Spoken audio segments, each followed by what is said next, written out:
Greenfield hopes the rebound in investments past pre pandemic level must be nurtured. The ebbing of the second wave of the pandemic, accompanied by the gradual lifting of restrictions across states, have not only spurred an improvement in several economic indicators but also led to a much awaited investment revival. Data from investment monitoring firm projects today reveal that investment commitments and indicators of actual capital expenditure on the ground recorded a more than robust sequential growth in the July to September quarter after an inspired Q1, even through enhanced central government infrastructure spending is partly responsible. This uptick is surprising for another reason. The first half of 2021 to 2022 has now seen fresh investments higher than the pre COVID year of 2019 to 2020, with private capital outlays up nearly 49% to rupees 4.87 lakh crore.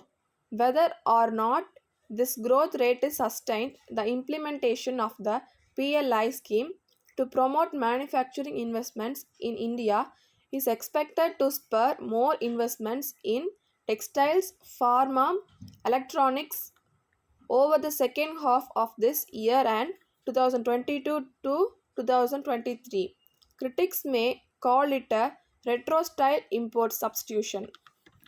But if it manages to nudge a few investments away from Vietnam, Cambodia, and now Bangladesh, at a time the world is looking to reduce its China dependence, this is worth the effort.